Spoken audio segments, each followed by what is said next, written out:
Good morning, rock stars. How are we? Happy Friday. Happy Friday.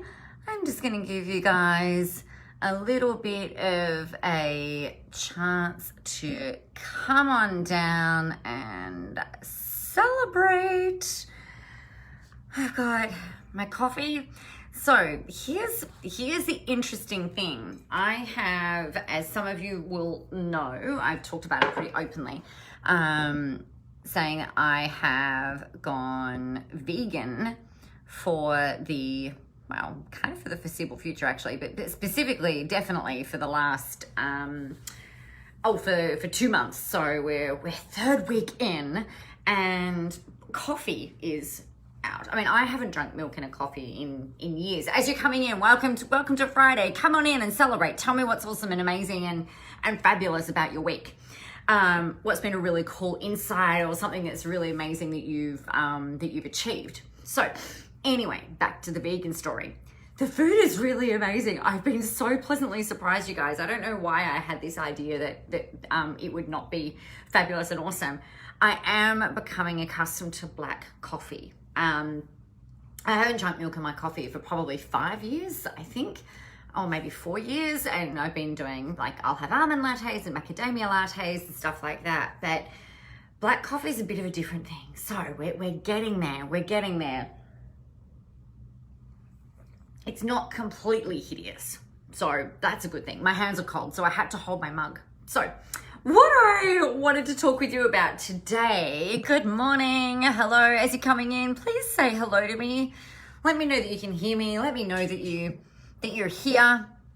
That would be really, really nice. Really nice. I would very much appreciate it. It would make me very happy. It would actually make my Friday. And I know it's not about me, but that would make me really, really happy. So what I really wanted to talk with you about today actually is not about the coffee and the vegan thing, although that is like really amazing and I'm really appreciating. Actually, it's really funny the amount of messages and comments that people are making to let me know, you know, that, yeah, keep going and that they've made these same decisions as well. It's really, really interesting.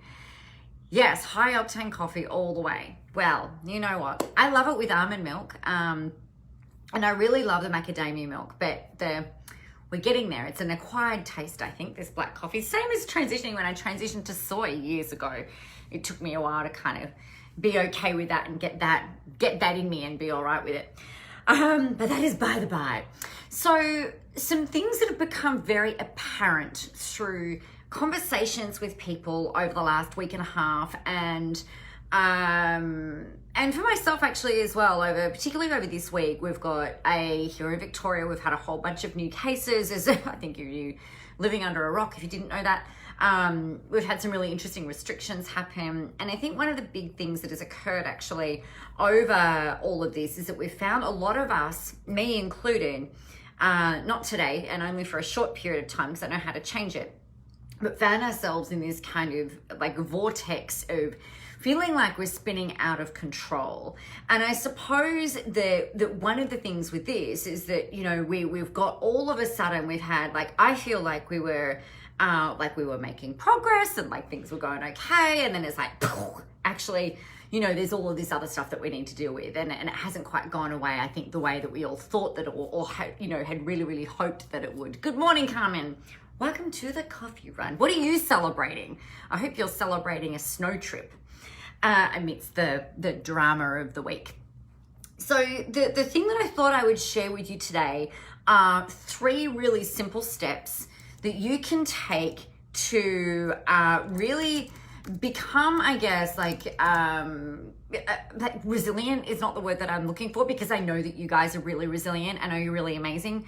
But I also know that anxiety levels have really kind of crept up and a lot of people feel like they've got no freaking control.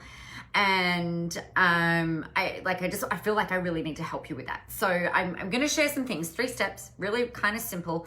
And we're going to go through that and then you can do what you want. Also, before I go through that, I also wanted to remind you that in case you missed it, the SOAR Collective is open and ready for your enrollment pleasure.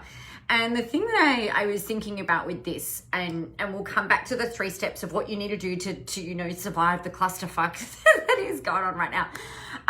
The reason that I built the SOAR Collective was because I really feel like so many of you have, and what you've told me is that you want a really clear focus. You want to know, all right, this is what I'm going to do. This is how I'm going to do it. I don't want to land in the same spot that you did in the first 3 months. Hey, Jeanette, in the first 3 months of the whole COVID thing, and you want to feel like you've got a cheer squad that you can get out there and you can do it, and you can really ramp up these next 90 days.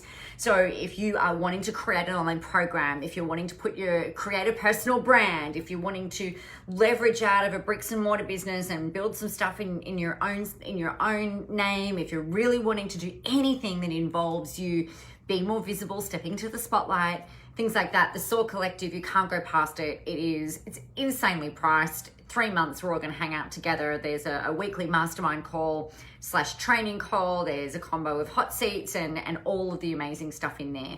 There are also some really good bonuses for the first 10, and we've had a couple of those snapped up before we'd even been open for like 12 hours or something.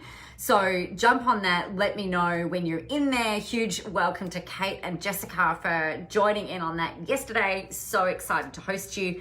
There's a maximum of 30 people in that. So SOAR Collective, the comments are in there.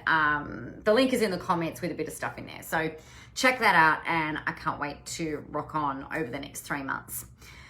So how do you dance with this whole thing, this whole COVID thing, rather than allowing, and anything that's going on in your world, actually? If you've ever felt like I've felt in the past where, it's like something happens and then something else happens and then something else happens and then something else happens, and you end up in this, spinning vortex of just craziness, it can feel insurmountable.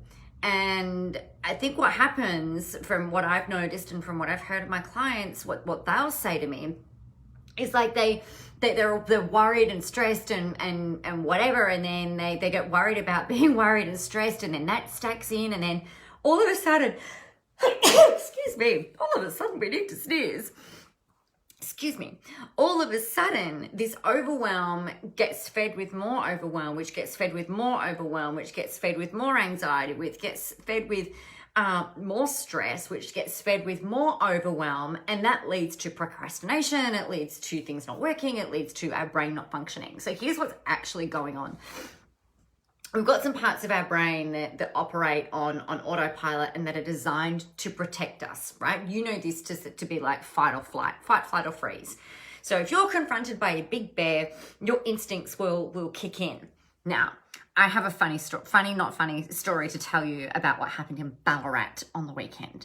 So we were staying in this house, and it's usually used as, those, the houses that get used for uni students and stuff. So they've got it's just like a normal house, but each bedroom has a lock on the door and their own desk and things like that in there. So it was like a share house, I suppose, but let out, which we didn't know at the time. There's a whole story about how we ended up there as well. But we're in this house, and we'd been to Ballarat with my sister and brother-in-law, and my sister-in-law and my brother-in-law and their kids, my niece and nephew. And so we're all kind of hanging out in the house on Sunday night, playing cards. We're playing rummy, and I think I might have been losing that night after winning the night before, 4 games in a row, didn't even know how to play the game. Yes! My winning streak did not continue into Sunday, but that's okay. That's not part of the story. We're talking about fight, flight, or freeze. So they were all sitting around the table, and I had to go. So about 9 o'clock at night, I was so hungry, so I'd made myself a protein smoothie. I'm standing in the kitchen, and my sister-in-law said, why are the girls outside? Why are they outside the front door? And I was like, that's really weird. And it sounded like someone was walking up the hallway with gumboots on. And my niece happened to have gumboots with her this particular weekend. And so I kind of looked around. I'm like, what are you guys doing? And I was looking down at the ground because I was looking to see what shoes she had on.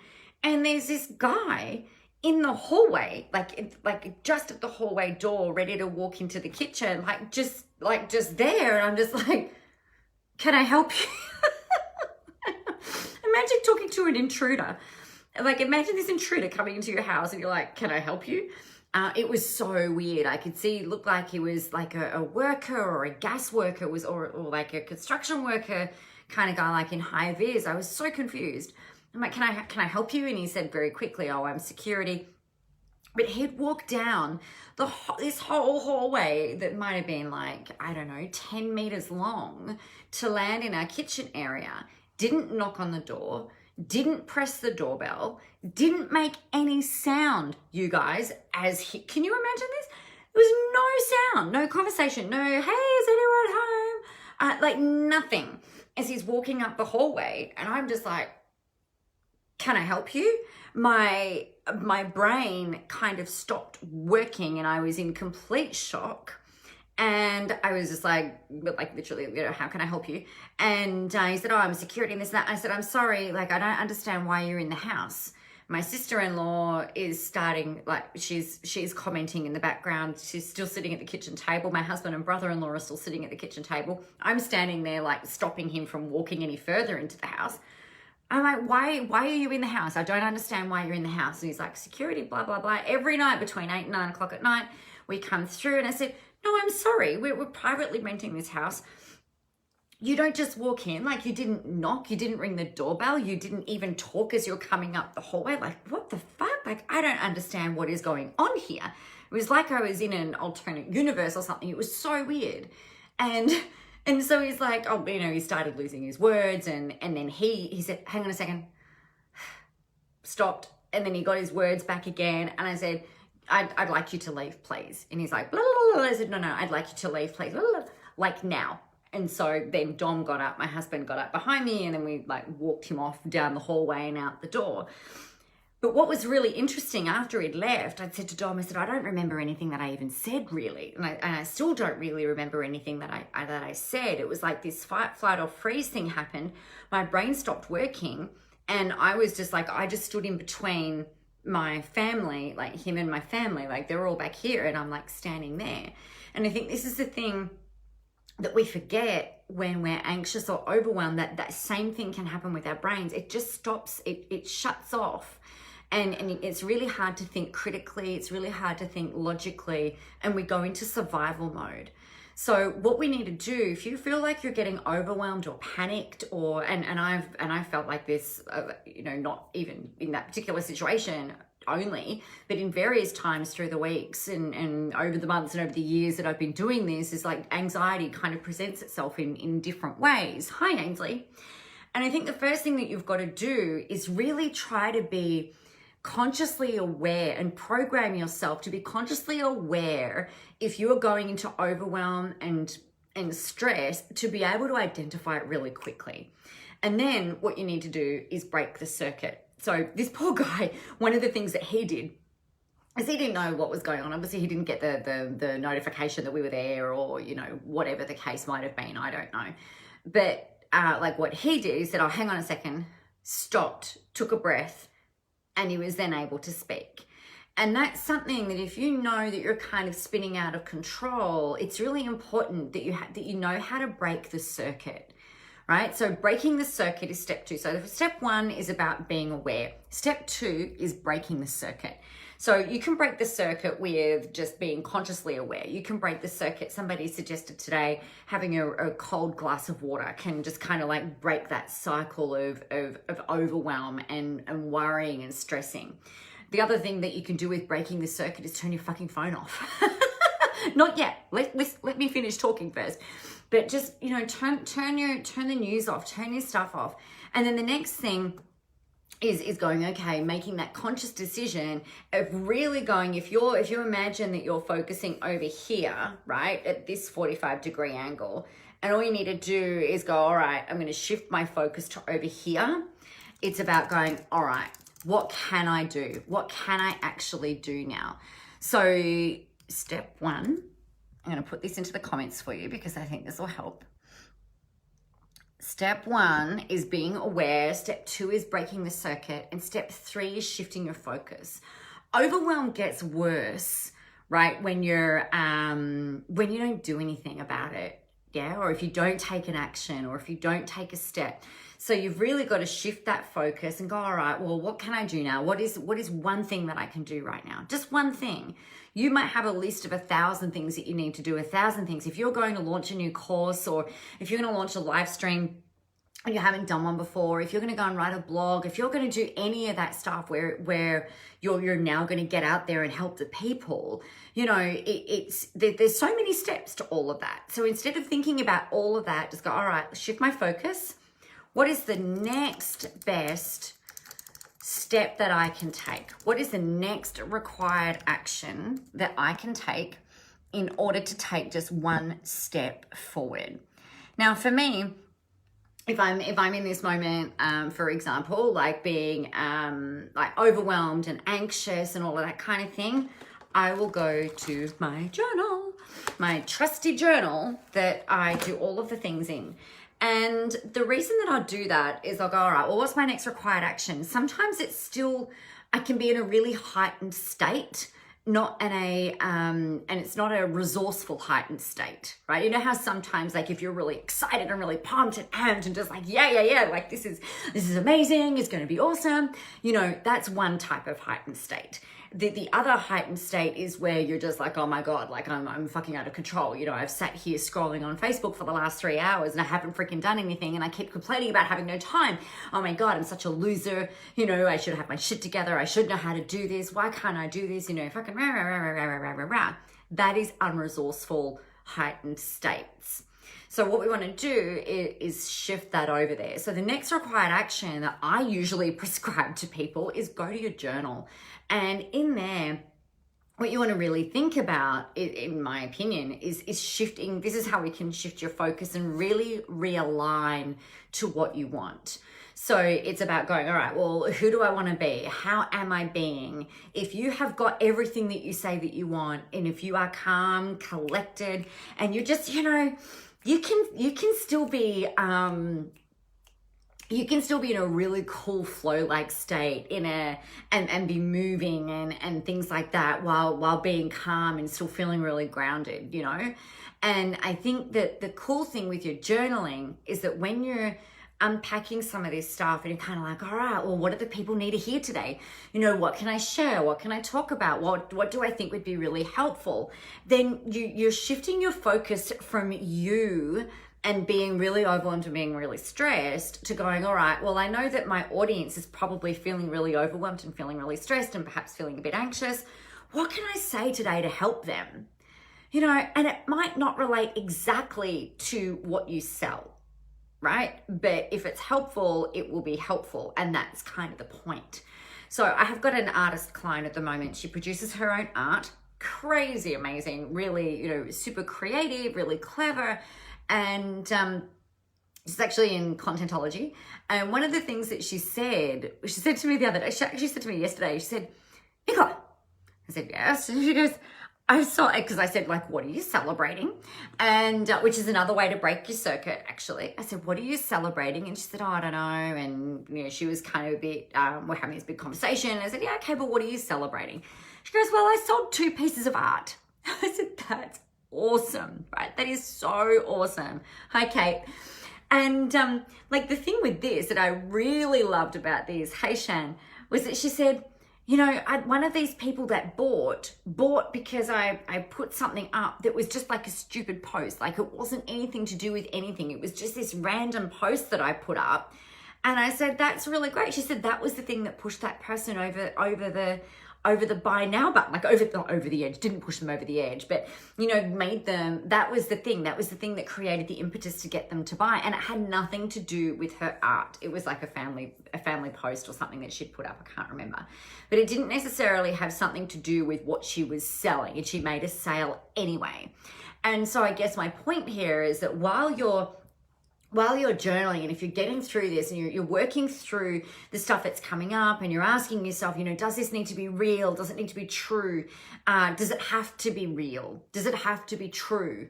You know, if you're thinking about what you're worried about in the worst case scenarios, which is usually what happens when you're in this vortex of overwhelm, it's you're thinking about all the shit that's going to go wrong, right? It's like, oh, well, what if nobody buys? What if this doesn't happen? What if nobody signs up? What if the technology doesn't work? You know, what if? Like, that feeds that. So instead of focusing on that, we go over to, all right, well, shift your focus, being point number 3, shifting your focus. Then, all right, well, what do the people need to hear? How do they need to be helped? What can I do today? Is it about, how can you motivate, inspire them? How can you share with them something about you that they were just like, wow, I had no idea.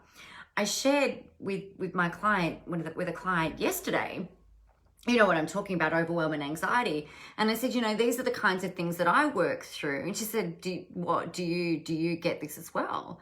I said, yeah. Like, did you guys not know that I deal with anxiety on a regular basis, but on a semi-regular basis? Did you, I think I've made that I think I talk about that a lot. It's a lot less than what it ever used to be. And I think part of the reason for that is because I follow these 4 steps, right? Actually, probably 5 steps, because now it's a 5-step process, not a 3-step process, like I told you at the start. So the 5-step process, just so that you all have it, I'll pop it in here. Hang on a second. Is that being aware, break the circuit, shift your focus. I do this really quickly now. Right, what's the next required action? Okay, cool, I've got to do that. All right, or I'll journal. And then the next required action, those 4 and 5 tends to, those 2 steps can kind of switch around. Doesn't matter which way it happens, but the other ones need to kind of happen in that order. And I think the thing for me, hi Gerda, is that when I work, this is the thing that I work through. Like I'll use this all the time, and it's even at a hint, which ties in with number 1, even at a hint of anxiety kicking in, even at a hint of worry coming in. It's like, well, you know what? I can't control that. So how can I break the circuit? Step into being grateful, celebrating something, really thinking about that kind of stuff, and then I'm able to shift my focus, do my journaling, and then get into the next required action. I really believe that these 5 steps will get you through and serve you through almost anything that comes up that knocks you about even a little bit or a lot. I can pretty close to guarantee it. There are some of these stages that you might need help, right? So I was talking with my mentor earlier this week, and I said, this is what's going on. What do you think? And she's like, well, just do this, this, and this. Maybe think about this. And I've just gone, oh yeah, that, I knew that. But sometimes we can't see, even though we're super self-aware, sometimes we can't see the forest for the trees, right? That's a pretty normal thing. That's why we have mentors. It's why we have coaches. It's why we have people on our team to call us out on our shit, so that we're able to keep moving through really quickly. So there will be times where you need other people within these 5 steps to really kind of help you progress and move forward. It's why I exist, right? This is the kinds of things that I do for my people. Incidentally, these are some of the kinds of things that we'll also be doing in the SOAR Collective each week, which is really fun. So there you go, my friends. That is our live stream for today. If you have any questions about this or anything else, please make sure you let me know. I would very much love to see you in the SOAR Collective. Insanely affordable. I used my journal to actually write this up, and it's really funny because sometimes I'm just like, really? Because I think like the entry level, hi Evie, happy Friday. I think the entry level is like $330 odd a month. And it's like, really? Is that really for weekly calls and for a hot seat and for, all of this, that, and the other? Like, really? Is that really? Is that really the price? And I get that, yes. And if it's aligned, it's like, okay, I'm going to follow it. I really, it's a really big trusting in yourself thing, I think. And that's one of the things, I think that's one of the most amazing gifts that I could ever possibly give to you, which is not really me giving it to you, right? You get that. It's really you giving this to yourself. It's you having the ability to trust in yourself, the ability for you to go, you know what, I always make the right decisions. I always make the right choices. I'm never alone. I've always got people around me who can help. And that's actually why I created this. So, and why I'm here. This is my job. This is what I do. How fucking lucky am I that I get to do this with you every freaking day. I am so blessed. So on that note, I'm going to leave you and love you and leave you to get back about your Friday. Happy FRIYAY! Let me know what you are celebrating over the course of what's happened for you over the course of this week. There's got to be some huge things. I know that in the clusterfuck of shitness of all the things that we can't control, there's a whole lot of shit going on. But what are you celebrating? What's really great and amazing in your world? I'd love to hear it. So get out there, go help some people, have a whole ton of fun doing it. And remember, everybody, the world is ready for your brand of awesome. I will see you, if not before, I will see you on Monday. Bye.